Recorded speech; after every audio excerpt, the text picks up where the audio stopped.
And I mean, you know, we knew that they were long hours. I didn't realize they amounted to 98 hours a week. I mean, just give us an idea of what moms are actually going through in a normal week. What's happening with them? It's not surprising because the context has changed. Once upon a time, we had a lot of mothers who were homemakers.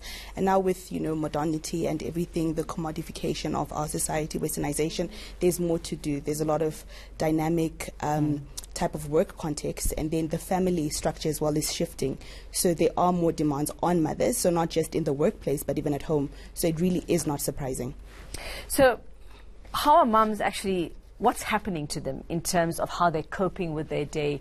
What is happening from the time where we're waking up till, you know, we're at work, then we get home? What's happening to us? What's happening to us, and what are the effects being felt by the family? What I've picked up is that mothers have been raised in their social cultural context to always give up their own needs. So they've been raised to actually constantly look on the outside. They self-extend. Yeah. So they're actually on autopilot. They're not really thinking the way we're thinking now as we sit and we talk about it. They're waking up literally thinking, what am I going to do for the baby? What am I going to do for my partner? What are they going to eat? What are we going to have for dinner? But at the same time, the work keeps piling up. And the what else needs to be done around the house that I haven't done for months? Absolutely. Yeah. What do I need to plan for? What do I need to push for? What do I need to get? So we're not really, as mothers, taught to question that whole process. We just continue to do it in autopilot because we have been trained to give up our own needs. Because people will starve throughout the day if we don't get these things done. And they won't have clothes to wear, I suppose. That's our thinking. Is it our fault? Do we do this to ourselves? I mean, look, there are some mums who are single mums. They don't have the partners to sort of say, can you please help me out with this today? So, you know, their world might be a little smaller, or their support system. But do we, most of us, actually do this to ourselves, that we don't want to relinquish? We don't want to give up that control? You know, I think beyond that aspect of doing it to ourselves, we need to actually take a step back and say, but what are our influences? What is it that is influencing our thoughts, our values, our beliefs that then, you know, flow out into our behaviors? What is it that makes me think that I don't actually have permission to experience the freedom that I've been given within parameters? Permission, hey. Exactly. Yeah. Exactly. So we actually think we don't have permission. And you have freedom within parameters. You are able to choose. You can acknowledge the context that you've been raised in or how you've been socialized. But you can also start to look around and say, wait a minute, things are changing. I'm actually now finishing work at 6 p.m.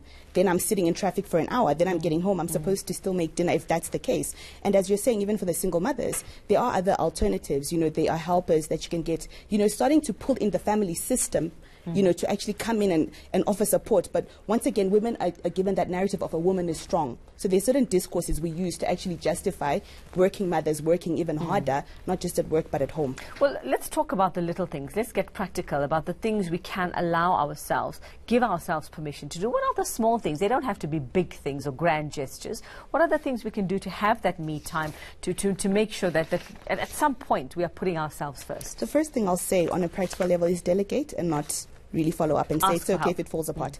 To delegate and say it's okay if it falls apart. Asking for help is one thing, but what mothers tend to do is they'll say do this and then they'll come and make sure it's done properly. They'll keep checking. Let go then. Can you actually give up the control? Just say I've delegated, it's okay if it falls apart. Just for today. I've delegated, I've said this responsibility is yours, please take over, please help me with this, and that's that. And are these little things like allowing yourself a little bit of a half-hour coffee break or a tea break where you don't have to talk to anyone, you're reading a couple of pages of your book, watching some mindless TV, that we can do every day? We don't have to just say, okay, once a month I'm going to take one evening, isn't it? Yes, according to studies, mothers actually have maybe just 1 hour in a day to themselves, just 1 hour. And that includes shower time, bathroom time. 1 hour. Time, yeah. So it's almost like creating time. A lot of people say, I'm too busy for this, I'm too busy. We will always be busy, so we create time. So as we're saying, like if you delegate or you ask for help or whatever way we look at it, you actually say, I am deliberately going to now focus on what I'm doing now. I've let that go. And to just train yourself to let that go. Like you're saying, even if it's another 30 minutes or another hour, to just say, I am going to take this break. I am going to enjoy this actual moment. So maybe the mindfulness that you mentioned earlier. And what's something I want to watch, not cartoons? What's something I want to watch and read what I want to? It's simple, we know it, we just don't know how to do it. Yes, that's the problem. And then we also call it selfish when you actually practice self-compassion. There's no way you can actually give to your family completely and not have any resentment if your internal resources are depleted. If you feel like you are drained, if you feel like you're always doing everything, you're always giving, you're always self-extending, then you're not ever going to give freely. And that's what self-compassion is about. People think self-compassion is some floozy abstract concept, but it's not. It's actually about you saying, I'm going to feed my soul available. I'm going to be okay. I'm going to take care of me and be honest about what I need in order for me to be more present and more available. Fantastic. Well, I've written it in big, bold, caps lock, self-compassion. That is my term for the day, self-compassion. Thank you very much for teaching it to me, clinical psychologist from U+ Wellness, Audrey Kasidziro.